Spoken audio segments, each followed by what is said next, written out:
Well, I'm Bill Stevens. I'm the lead pastor here at Ascent. It's so good to have all you guys here today.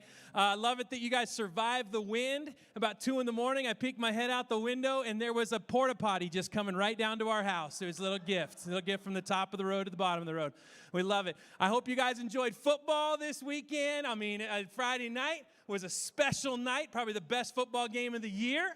I have a slight bias because of the dogs. The Huskies made it to the championship, and we love that. We all do, right? Because we're all Husky fans now.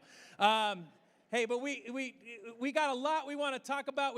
Before we get to the sermon, before we get to the rest of the service, I got a few things I need to jump in with you guys with, okay? One, we have our Founding Team 2.0 and Friends meeting this afternoon, and I really would love for you guys to come. Here's the deal.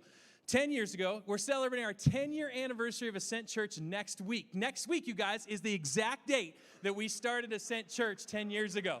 So it's super cool. We'll celebrate that next week, but we started with a founding team, a group of people that put their hands in the middle and said, we want to help see where this church goes. We want to speak into that. We don't want to be the hands and feet to make it happen. That was our original founding team.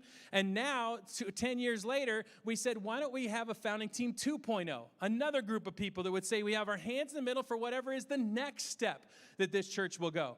Well, today at 4 o'clock, we want to get all founding team 2.0. It's not a group that you had to sign up for, that you had to apply for. If you want to put your hand in the middle, come to this meeting this afternoon at 4 o'clock. We're calling it Founding Team and Friends because maybe you don't want to put your hand in the middle, but you just want to know what's going on. You can come too, okay? 4 o'clock. Get here, and we'll talk through all the things that's next at our church, the next step for us. We're especially going to talk around the building and the construction because that's going to start happening in January, and so we want to make sure you all understand it. So today we're going to answer questions. We're going to go through the finances of it. We're going to go through what it's going to look like in January and February around here, all our plans, the challenges and the opportunities that we face. That's this afternoon at 4 o'clock. If you have kids, just email kids@ascentcc.org, and we can even offer childcare for you guys to be able to be here for this meeting, okay? 4 o'clock today. Second one is our Christmas shop. You guys, you've done so good so far. We're up to 2,600 gifts that have been given so far, which is awesome. But we're not halfway there, okay? We still need about 3,000 more gifts to come in, and while we might panic about that, we just know God just continues every year to multiply those gifts. And so if you haven't gone out to Target yet, man, go out and buy a bag of gifts and bring them in, and we'll just get the shop ready for the two weekends that we're going to be running the Christmas shop this year, okay? And then the last thing is, today, we are saying goodbye to Mo and Aisha. The Coxes Mo and Aisha have been part of our church family and part of our staff for 8 years. And we so love both of them. But they've got this great opportunity to go down and work with family in San Antonio. And so we're saying goodbye to them today. Mo's actually going to preach for us next week for his last time that he's preaching. But we're going to get a chance after church today to have some ice cream because that's Mo's favorite dessert. We'll have some chocolate chip cookies because Mo likes those too. We're going to have, geez, Mo, should I just keep listing them off? Cheetos? No, we're not going to do that.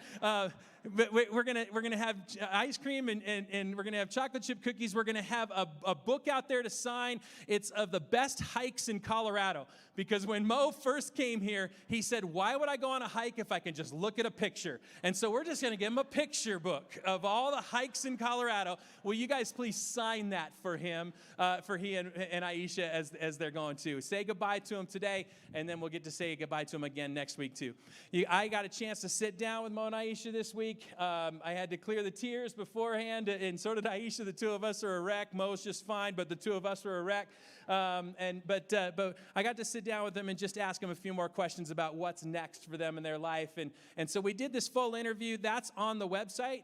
You can go to the website and listen to the whole thing. But we're going to give you a few excerpts from that interview now as we keep going. So take a look.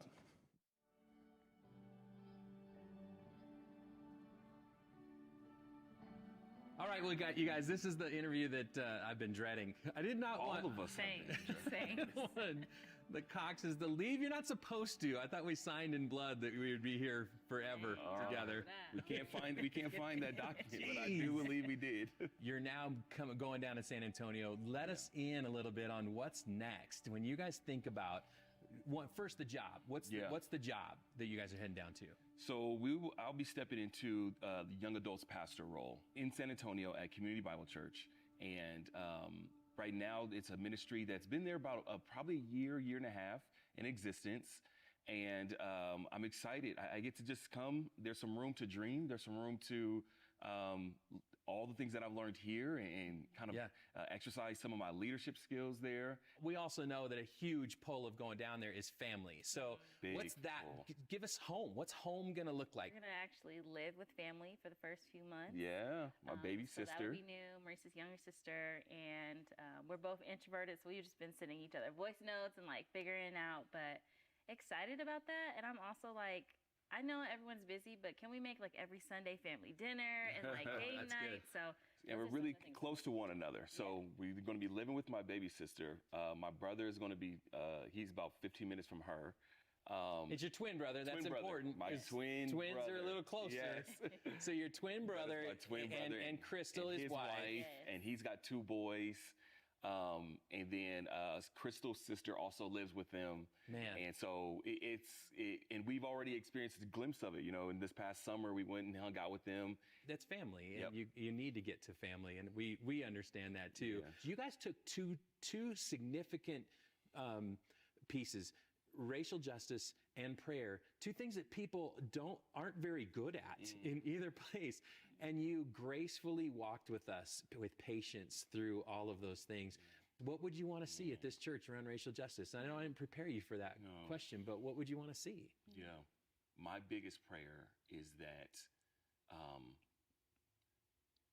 when all of the fanfare around it is gone, when all of the reaction because something crazy took place in our world has died down, when all of the chaos of the things, whether it's whatever we see in the news cycle, different things take place, when all of it settles, when all of the things from our world and society, even when it's not the hot topic, even when it's not the year 2020 that comes around, will we be a church that leans into this conversation because it's a gospel conversation? Yeah.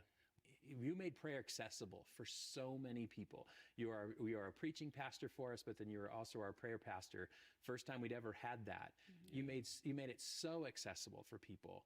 What would you want to see? What would you, when you look back at Ascent, if you look back at it in a few years, you just go, gosh, this is so great that Ascent kept going in this direction around prayer. Yeah. Well, the first thing, you guys have already done that and answered my prayer, and my hope was that I would not be the last prayer pastor. So the fact that Miss Lauren is in that role right now, that's awesome. that brings me so much joy. I know every now and then we have worship nights, but just nights of prayer, and it's not just 20 people or 30 people, it's 100. Like, what if our nights of prayer was the most packed thing that not only our church family comes to, but people in the community? Like, man, prayer is so powerful when we link up with one another. That is something that I would like to see. And just people feeling like me in this season, I am crying so much. And that impacts my prayer life. So I don't have a ton of words for God. Sometimes I start talking, like, it's okay if your prayer is like that, and just feeling more comfortable in the various forms of prayer as a church family, seeing that on the stage, off the stage, but just growing and living into that. It doesn't have to be so good. Yeah. What are you grateful for in these 8 years? If you could summarize it in a sentence or 2. I'm grateful for, I don't want to look at you. I'm grateful for leadership who has empowered me to be my authentic self. I'm grateful that I was able to find my voice as a speaker, as a preacher. I'm grateful for the community of Ascent that has surrounded us, prayed for us, blessed us, let us live with them, stay with them, given us furniture. I'm grateful for the so many people that have prayed for our son, for him to get here. Man, I first think of the people, and I think of the people who wrap their arms around us. Yeah. And then when I think about the call and the role, when I talk about moving here at 25 and just looking back how you guys took a shot on me, to think about how grateful I am to stumble and learn and to fail and to figure it out and to develop and have people believe in me and to ask me to show up as me. We're so thankful for you too, and I hope that you get to hear it from our congregation of how thankful they are for what you guys have done. We just want to thank Ascent for who Ascent has been to us. Yeah. And this is what church is supposed to be. And I look forward to making Ascent and you all proud. We'll be expecting some videos and pictures of O'Shea as he keeps growing. We got to show him on Sunday. Baby boy. All right. Thanks, you guys. Of course. Yeah.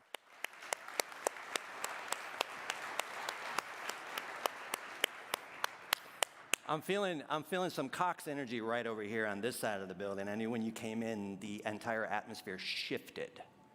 And I want to say to both of you, you have shaped and formed this place to be a beautiful space. So thank you for your sacrifice, for your time, for your passion, for your love of people, your love of Christ, and your love of this world. It's evident that you leave behind an aroma. And I was thinking about the preciousness of gifts. Gifts are not meant to be kept and hoarded. Gifts are meant to be shared. And so this place is sharing you and celebrating you as you go to San Antonio to bring the heat, bring the thunder, bring the love, bring the spirit wherever you go, because you guys literally make the atmosphere better just by being in it. And can we talk about this beautiful kid of yours, O'Shea? I want to just speak a blessing over you before we jump into the scriptures together, and for everybody in the room to shift your energy, your attention, all of the goodness that's inside of you in this direction over here, and let's just bless them with ourselves, bless them with the goodness of God that lives in us. So Holy Spirit, man, put it all over them. Just do whatever you got to do to get them where you want them to go. And we ask for your seal, your joy, your love, your goodness to permeate in every bit of their being. And as they step into this new rhythm in this new space, surprise them with how amazing and beautiful you are and continue to change and shift the world because of their presence. And we ask for this little O'Shea. This man's got stuff to do in the world and to be. So bless him, keep him, make your face shine upon him and be gracious unto him and fill him with the power of your Holy Spirit. In Jesus' name we pray. Amen. All right, let's jump in. Are we ready to jump in this morning? Good. Wow. I was talking with Leon this morning. Leon, he plays the percussion back here, and he informed me that there are 6 people in Dallas that tune in every week. So I want to give a shout out to everybody in Dallas. We see you. We love you. We're glad you're with us. We're glad that Dallas exists and that you exist. So good to have you here with us this morning. Thank you for tuning in. And of course, thank you to all of you for being here this morning. Somebody asked me a great question last week. And I always love it when people ask a good question, and they ask me, when you say up here that you're here to help us heal, what do you mean? And I'm like, well, that's a good question. And what I mean by that is that I believe that healing is a movement towards wholeness. And that's what I want for you, wholeness. And that healing in that movement towards wholeness is about integration. And it's about changing and shifting the internal dialogue that goes on inside of our lives towards acceptance and compassion, not only for ourselves, but for actual people in the world. So that's what we're moving towards. And this morning, what we get to do is we get to step into a new rhythm as we move towards Christmas. And each week, we're going to be looking at different characters in the story of Christmas found in the beginning of the gospel narratives around Jesus and the Jesus story and how Jesus came to be in the world. And this morning we're going to jump in with Joseph. Now, Joseph is a character in the story that's going to reveal to us what love actually looks like, which is the journey that we're stepping on. It's love actually. What does love look like in actual time, space, and in a human, and in a human interaction with other humans? And we're going to see that in the story of Joseph and then visit some other characters along the way. Now, the thing that strikes me about Joseph is there's not much said about Joseph in the gospel narratives. There's Luke and there's Matthew that probably give us the lengthiest information about the life of Joseph. But beyond that, Mark doesn't say anything, and John mentions him a few times, but not at length. So we're going to look at the narrative out of the Gospel of Matthew, and so I would invite you to read along as we look at Matthew chapter 1, verses 18 through 25. Read along with me. This is how the birth of Jesus, the Messiah, came about.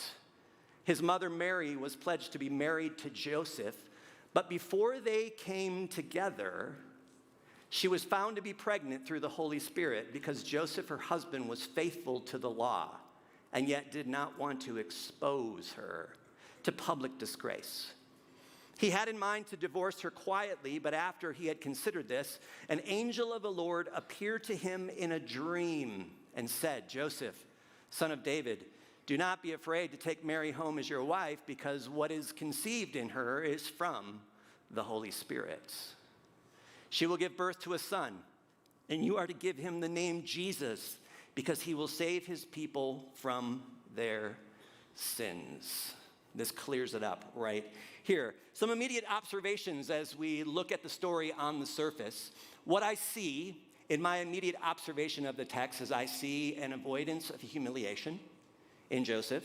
I see a fear of losing control so that you're not going to be controlled. There's fear in the narrative. And then I see a person who's attempting to uphold their persona and their reputation. And what I see in the life of Joseph in just a few short verses is that he starts in what is called a life of order.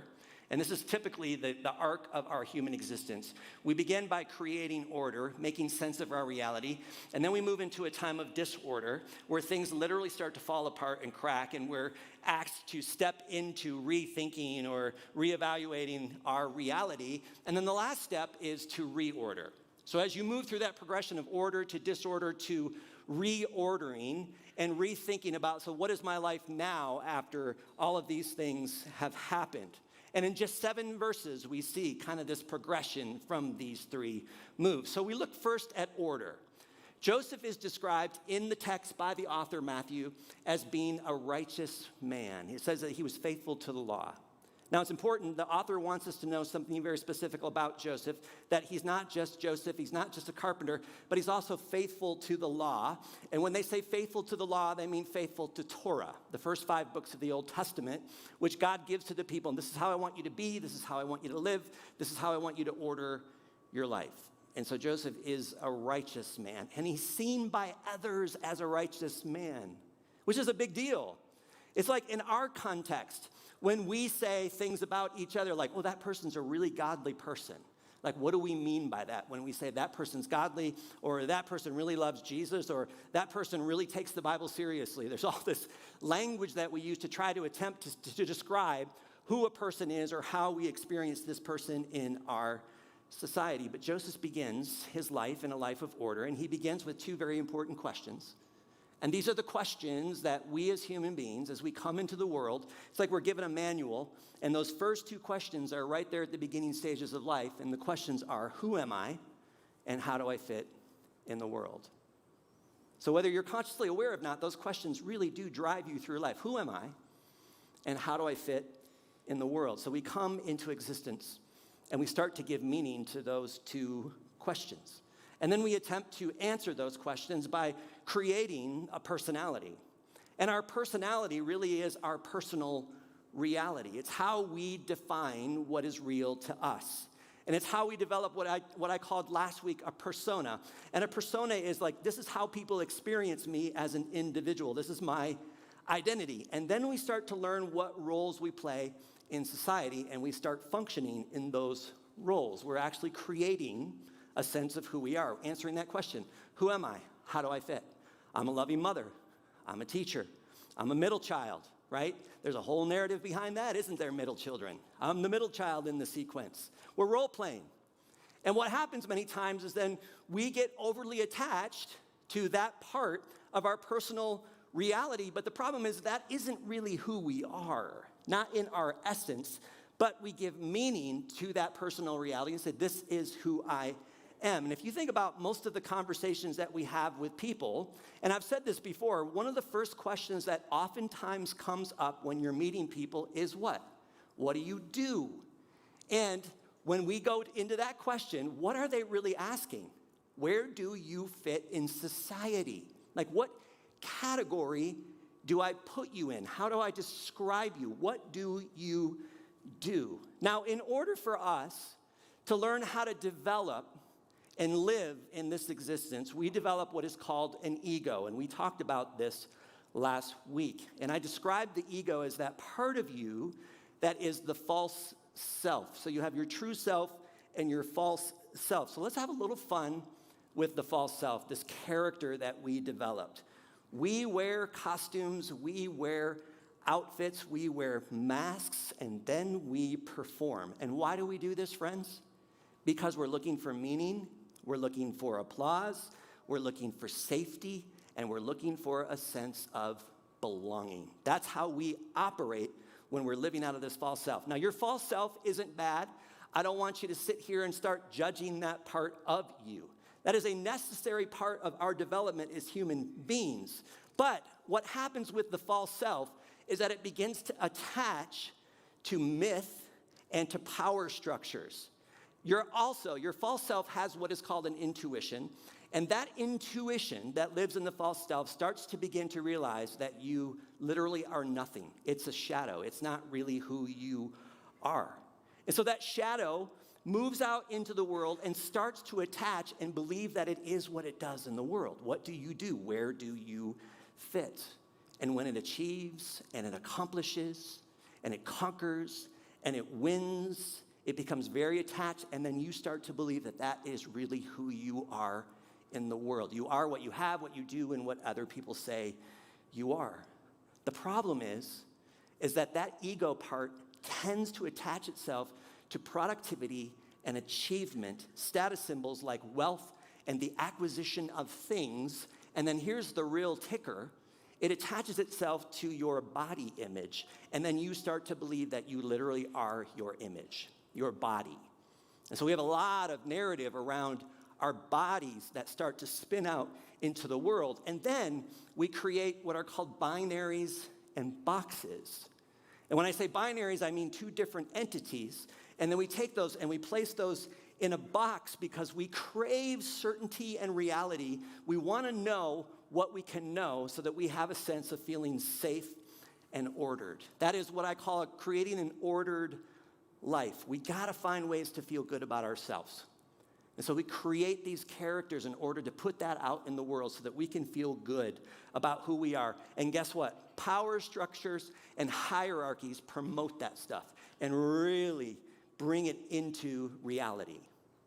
And so what we do in the West is we are really dualistic in our thinking. It's this or that. It's black or white. So we live in this concept of dualism. We are dualistic creatures that we see things as split and separate.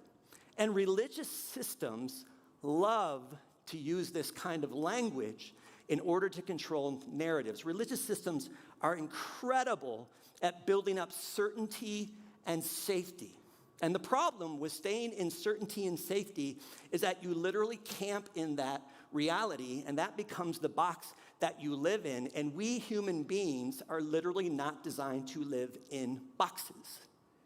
We can't live in a box. We're not even created to live in these boxes. And yet we find ourselves contained and we start to camp in certainty. So imagine with me staying in that narrative your entire life. You're like living in this box. Imagine the void that it creates inside of us, that will never be fully satisfied. And so we live with that void and we become empty. And then we develop what are called coping mechanisms. And those coping mechanisms turn into what are called addictions. And addictions many times are just numbing agents. We develop these numbing agents and we get on what is called the hedonic treadmill. And when we get on that hedonic treadmill, we start running under the narrative that I'll never be good enough. I'll never achieve what I need to achieve. I am what I have, what I do, and what other people say that I am. Joseph is a righteous man. That has got to feel really good in a religious system that actually upholds that as the ideal. You're a religious man. That means you're obedient to Torah. This is how you're known in society. But here's the thing with religious systems and these power structures that we see all throughout the world. They're boxes that we literally have learned how to hide ourselves in. And we get into these systems, and we have what is called a buttressed ego. And that ego gets held up by these systems, by our obedience, by our radical doing for God. And then that ego gets buttressed up, and it holds up. And these systems, these religious systems, have a way of buttressing the ego that I can hide behind the Bible. I can hide behind my good behavior. I can hide behind all the things that I do or the ways in which I want people to see and experience me, my personal reality. And these religious systems are what I would call ego manufacturing organizations. They're EMOs. Let's not do EMOs. As my friend Quincy says, those are mad emos, lots of emotion, right?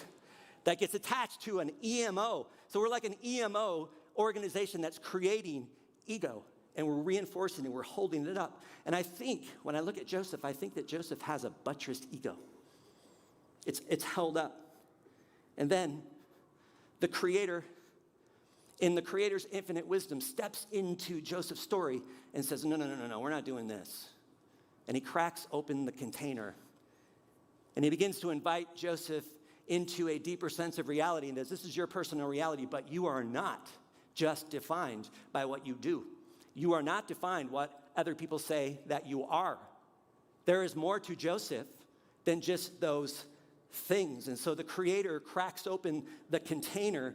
And when the container cracks open, it feels very devastating to our humanity. And this is how I would say, welcome to disorder. And I think disorder is actually a gift of grace. Doesn't feel like a gift, but it's inviting us to look at what is really going on, because Joseph is betrothed to Mary. Now, in this time and in this point in history, when you're betrothed to somebody, that is equivalent to being married to that person. So in order to become unbetrothed, unhitched, you would have to go through the divorce process.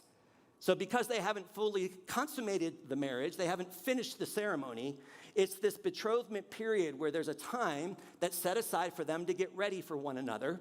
And in this time period, Mary finds herself to be pregnant. Now we've got a problem. These two teenagers, maybe 16, have a huge problem. And anytime there's a problem, our tendency is to want to step in and fix the problem. And so Joseph, with his buttressed ego, steps in and it's like, well, how do I create a plan to keep order? Because that's what we do when we're living out of the ego. How do I keep order? How do I maintain my reputation and my persona? Because it's all being pulled apart. He's being invited to step into acceptance, into compassion, into what is, to shift his personality, his personal reality, into something deeper, even though he did everything right. Listen, if your life is driven by fear, if you believe that you will never have what you want, or I need to have what I love instead of loving what I actually have, you're going to get disappointed. And be careful not to soak and saturate yourself in disappointment, because when you soak and saturate in disappointment, you end up living a disappointed life. And that's not how you were created to be in the world. This disorder is a gift of grace, because the disorder can actually teach us to move into deeper acceptance and into deeper reality and experiencing the joy of letting go. That's where the joy is. Living with a hand of openness and curiosity, going, what's next? That's the invitation. Joseph is at a fork in the road, and he's about to experience a death, in a sense. He's about to experience something where he has to let go so that he can step into this next season of life that opens him up to more curiosity, that opens him up to more wonder and joy, and not being driven by fear, control, not being driven by the narratives that other people say that we have to be in the world. Joseph is about to go from being righteous to being real. How about that, folks? Do you want to go from being righteous to real? And no longer just being obedient, but experiencing the love and the reality of who Christ is in the world, going into the realness and stepping into this is what I call the invitation into the next space of what is next. What's next? Now, all of us in the room have parts of us that we would say are unwanted parts. We all have these things inside of us. These are unwanted parts, and there are things about our personalities that we don't want people to see. How often have you said or heard other people say, if people really knew me, they wouldn't like what they see? Are you with me? If they really, really knew me, these are the unwanted parts. I don't want people to see these parts of me. I love what the psychologist Carl Jung said about this aspect of these unwanted parts. He said the repression of unwanted parts creates the personal shadow. And he taught us that if we disown a part, it turns against us. And many of us experience that turning against of this other character. Have you ever stopped to think that maybe those unwanted parts of you are actually trying to protect you as a possibility? They might be there, that you created them because they taught you how to survive and be safe in systems that are unpredictable, because life comes at you pretty hard. And some of us grew up in situations that were extremely difficult. So we had to create parts that kept us safe and alive. And then the very things that we reject in ourselves, have you noticed? We are quick to reject them when we see them in other people. We reject these things in ourselves, and then we see them in someone else, and it agitates the crud out of us, and we wonder why. This is called projection. It's fun, right? And we all do this thing. So maybe it's time to stop beating ourselves up, stop beating up others, and stepping out of that cycle. Listen, your brain has what is called a hypothalamus, and this hypothalamus, when it activates, it clicks into your autonomic nervous system. And your autonomic nervous system has two core directives: keep you safe and keep you alive, right? They're actually there. They're there to keep you safe. The fact that you're here this morning means that you did it. You made it. I was joking with my friend Jim here this morning. He is 82, right, Jim? 82, and I'm like, how many Sundays is that? And we dictated, it's somewhere like well over 4,000 Sundays. And then we started talking about cruddy Mondays. And then I asked him, like, why are we hating on Monday so much? Monday didn't do anything to us. But you made it, Jim. You made it this far, right, to 82. You made it through this many Sundays. And here you are, walking, breathing, living Jim in all of his Jimness and awesomeness. But that stuff that gets stirred up inside of us, and we think, how in the heck did I get here? How did I make it this far? Hey, I can tell you this, friends, stepping into disorder is terrifying. Nobody in this room wants to change. We don't. We don't want to step into uncertainty. In fact, I've heard it said that we would soon rather die than change, because it's terrifying. We don't want to step into the unknown because we can't control it. We can't dominate it. We can't manipulate it. It's like, well, what is it that I'm stepping into? I don't know. There's wonder and there's joy in this next thing that could open you up into something new and something deeper and something more beautiful. But Joseph is invited to step into uncertainty. And the question that I would ask of Joseph is like, well, what are you afraid of losing? My reputation. The thing that I've actually buttressed up. I mean, I have a place in society. I'm faithful to the law. I'm a carpenter. Now I'm a husband to Mary. And all of that is starting to change, and it's starting to crack, and he's starting to lose all of that, but none of that's real anyway. These are just things that people put on us or that we put on ourselves. They're just costumes, but they're not real. And when your ego intuits, like, that part of me is really not real anyway, so why am I afraid of losing what's not real? And stepping into what's real. And Joseph does what so many of us do. He starts to create a plan, because literally when the world is falling apart, what do? We create a plan. Something like, this is going to keep me safe and alive. So he decides to divorce Mary quietly, because he doesn't want to humiliate her, because he actually loves her. And he also doesn't want to lose his reputation because the very law that he loves in Deuteronomy says that he has the right to stone this woman. So he can bring Mary out and have a public disgrace, put shame on her, and actually stone her to death. That's what the Torah says. And Joseph says, no, that's not love, actually. That's something else. And he changes the narrative, and he shifts away, and he decides to leap in and somersault into whatever is next, into this, I don't know what's coming, but he takes this next step. And instead of going through with the plan, Joseph has a dream.